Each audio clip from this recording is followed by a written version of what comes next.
La nueva Constitución Política del Estado es un documento que ha sido elaborado desde las bases, desde el pueblo, y que está compuesto por una estructura fundamental, las bases fundamentales del Estado, que se refiere a los derechos y deberes de los ciudadanos. En una segunda parte en la que tenemos la estructura del nuevo Estado, que permite una innovación a nivel del poder, en tanto considera que las autoridades elegidas, cualquier autoridad elegida, es susceptible de ser revocada o de ser enjuiciada si lo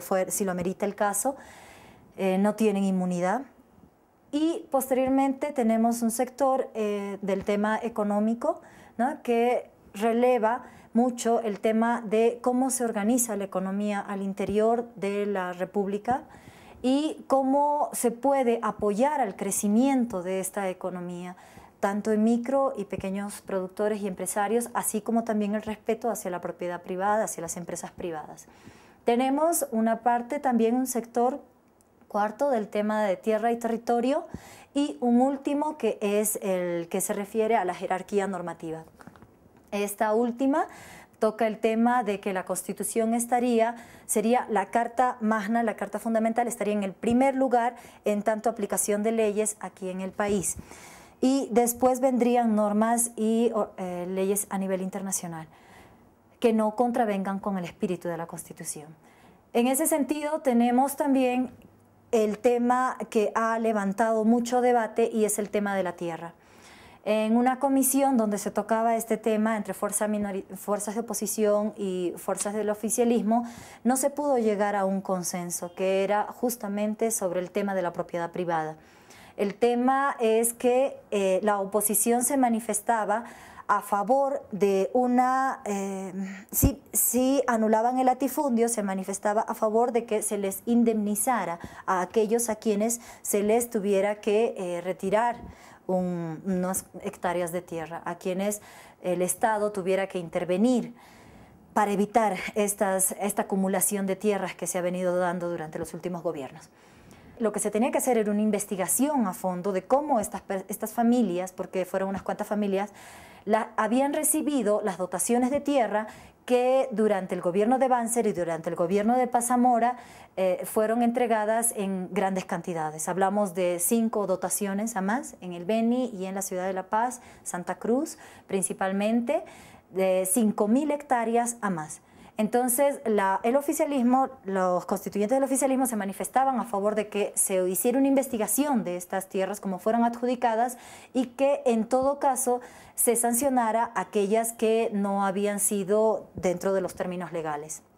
La oposición se manifestó en contra y al ver que no se podía llegar a un consenso, articuló toda una campaña mediática sobre la propiedad privada, haciendo que la gente empezara a temer sobre este proyecto que pensaba desarrollarse al interior de la nueva Constitución, en el sentido de decirles a los ciudadanos que les iban a quitar su casa, su herencia, que no iban a tener derecho a tener 2 terrenos, inventando toda una campaña para que la gente pudiera sentir el temor y el rechazo frente a la nueva Constitución, frente a la Asamblea Constituyente y cómo se venía llevando a cabo este proceso.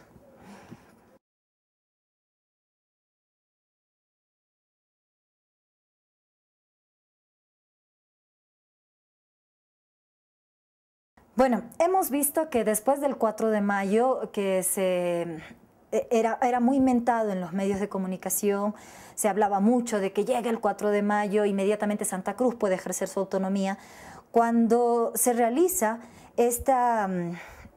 consulta, porque no es otra cosa, se realiza esta consulta al pueblo, se saca inmediatamente en los medios que el 85% votó a favor de la autonomía,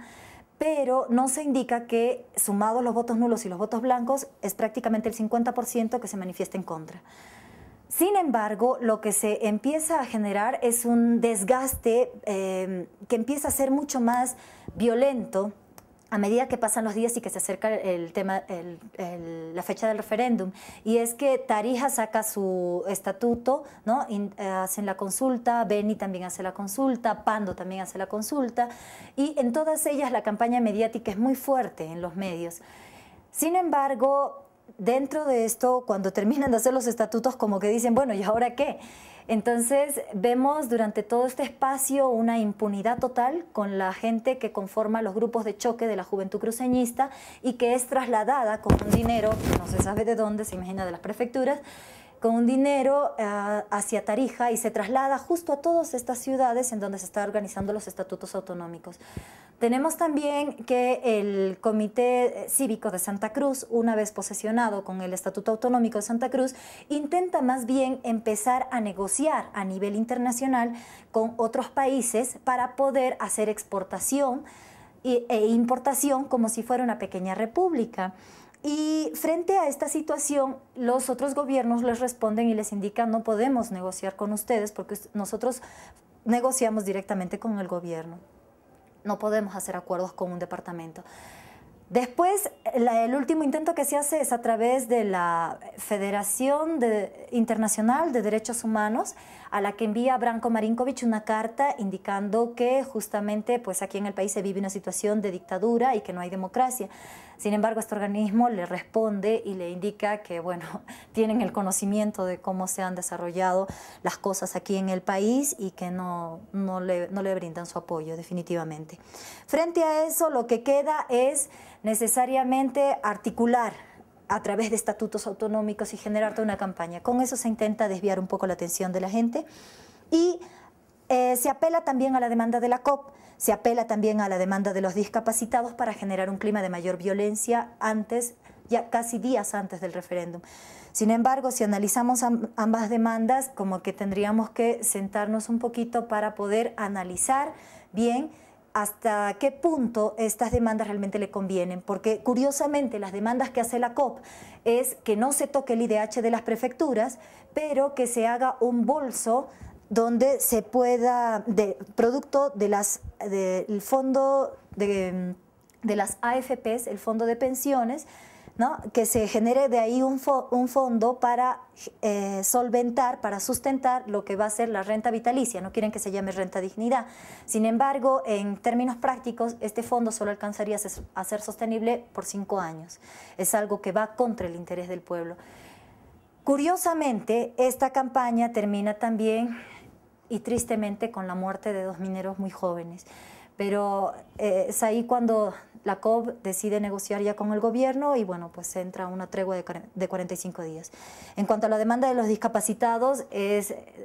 triste porque ellos piden mayor seguridad social, pero sin embargo están pidiendo que se haga en una ley. Cuando tuvimos una entrevista con el diputado Pimentel, él nos decía, José Pimentel, él indicaba que fueron al Parlamento para sesionar, pero la oposición nunca estuvo presente. Y más aún lo que llama la atención es que se hagan demandas sobre la seguridad social, pero justo en un momento en el que debería ser más bien de preámbulo para una fiesta democrática en la que el pueblo va a decidir, encontramos un preámbulo conflictivo que beneficia solamente a un sector, la oposición.